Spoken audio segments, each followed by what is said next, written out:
Hello everyone, आप सबके लिए एक इम्पॉर्टेंट इन्फॉर्मेशन है कि आरआरबी जेई सीबीटी 2 का जो एग्ज़ाम था वो आपका शिफ्ट 2 का जो एग्ज़ाम है वो ऑफिशियली आपका आरआरबी के द्वारा कैंसिल कर दिया गया है। ठीक है, तो इसके पीछे का क्या रीज़न है, ये आपका इनका ऑफिशियल नोटिस जो है कि ये रिलीज किया गया है। ठीक है, तो इसके पीछे का क्या रीज़न था ये एग्ज़ाम कैंसिल करने का, उसको हम डिटेल में समझते हैं। ठीक है, तो ये इनका ऑफिशियल नोटिस है ये। ठीक है, तो इन्होंने आपका बताया हुआ है कि जो आपका फर्स्ट शिफ्ट में जो इन्होंने एग्ज़ाम कंडक्ट किया हुआ था उसी के आपके मैक्सिमम क्वेश्चन जो है कि नियरली 50 क्वेश्चन जो हो गए थे, ये आपका क्या है कि शिफ्ट 2 में रिपीट हो गए हैं। इन्होंने तो आपका कितने क्वेश्चन रिपीट हुए हैं वो तो नहीं बताया, लेकिन मेजोरिटी ऑफ द आप वहाँ पे क्वेश्चन पेपर में आंसर की पे मैच करेंगे तो आपका बहुत सारे क्वेश्चन जो हैं कि ये इसके आपका शिफ्ट 1 वाले जो हैं कि एज इट इज आपका सीक्वेंस वाइज जो सीक्वेंस था, सीक्वेंस भी नहीं बदला, वही सेम सीक्वेंस में आपका शिफ्ट 2 में आपके सेम क्वेश्चन पेपर आ जाता है। ठीक है, जिस वजह से आपका क्या होता है कि जो भी स्टूडेंट आपका शिफ्ट 2 में एग्जाम दिए उनको काफ़ी ज़्यादा बेनिफिट हुआ और वो लोग क्या है कि अच्छा स्कोर कर गए, मतलब बहुत सारे क्वेश्चंस वो सही कर गए। ठीक है,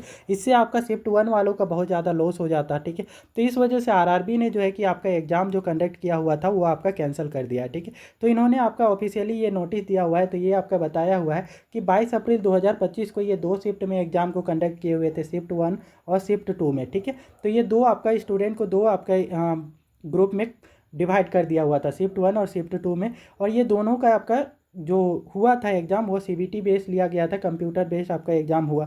और ये तो अच्छे तरीके से इन्होंने एग्ज़ाम तो कंडक्ट करवा लिया है, एग्ज़ाम में कोई दिक्कत नहीं आया। जैसे कि एएलपी सीबीटी 2 के टाइम में आपका सर्वर पे इनका क्वेश्चन पेपर ही अपलोड नहीं हो रहा था। ठीक है, तो वैसा तो यहाँ पे नहीं आया, लेकिन ये एग्ज़ाम कंडक्ट होने के बाद में आपका पता चलता है कि जो सीबीटी 2 का जो एग्ज़ाम हुआ था शिफ्ट 2 में, वो आपका सेम क्वेश्चन आ गए थे शिफ्ट 1 वाले। ठीक है, तो इसे ऑब्वियसली क्या है कि जो आपका शिफ्ट 2 में अपियर हो रहे हैं उनको तो बेनिफिट हो ही जाता है। ठीक है, वो आपका क्वेश्चन देख चुके हुए होते हैं। ठीक है, तो उनको ये बेनिफिट आपका क्या होता है कि ऑलरेडी इसका बेनिफिट वो ले चुके होते हैं, इसलिए वो आपका शिफ्ट 2 वाले जो है कि बहुत ज़्यादा क्वेश्चन को अटेम्प्ट कर पाते हैं। ठीक है, तो इन्होंने आपका ये बताया है कि टेक्निकल ग्लिचेज की वजह से, है ना, टेक्निकल इशू की वजह से, हमारे सॉफ्टवेयर में आपका प्रॉब्लम की वजह से जो है कि ये जो कॉन्फिडेंशियलिटी जो हम मेंटेन करते हैं कि आपका जो हमारे इनक्रिप्टेड फॉर्म में जो क्वेश्चंस होती हैं, लेकिन आपका सॉफ्टवेयर में प्रॉब्लम की वजह से जो आपका शिफ्ट 2 में है उसमें आपका जो क्वेश्चन हो आए वो आपका शिफ्ट 1 वाले ही रिपीटेड हो गए हैं। ठीक है, तो टेक्निकल एरर इन्होंने बताया। ठीक है, सॉफ्टवेयर का टेक्निकल एरर। ठीक है, तो इसी के साथ में इन्होंने ये भी कर दिया कि जो सेकंड शिफ्ट हमने कंडक्ट किया हुआ है 22 अप्रैल 2025 को, उसको कैंसिल करते हैं। ठीक है,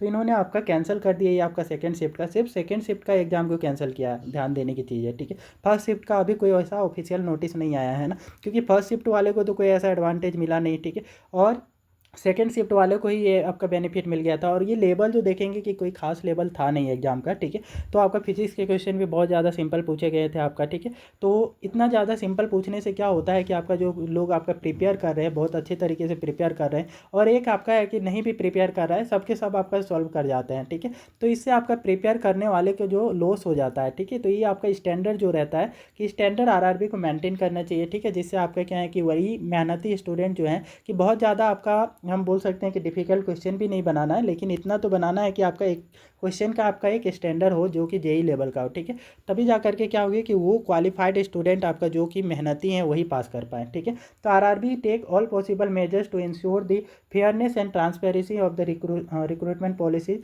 above mistake deeply regretted for causing the inconvenience of the candidate. ठीक है, इन्होंने बोला कि आपका जो है कि हमें इसका पछतावा है। ठीक है, जो कि आपका इनकन्वीनियंस आपका जो सेकंड शिफ्ट के स्टूडेंट को एग्ज़ाम कैंसिल होने की वजह से जो फेस करना पड़ेगा, फिर से इनको एग्ज़ाम कंडक्ट किया जाएगा। ठीक है, तो फिर से इनको जाना पड़ेगा एग्ज़ाम देने के लिए। ठीक है, तो ये आपका इनके लिए आपका क्या है कि फिर से समस्या बढ़ गई है, फिर से इनको प्रिपेयर करना होगा, फिर से पढ़ना होगा, क्योंकि नेक्स्ट टाइम आपका जो पेपर होने वाला है पता नहीं वो किस टाइप का क्वेश्चन आएंगे, तो इनको आपके माइंड में फिर से आपका एक टेंशन रह जाएगा।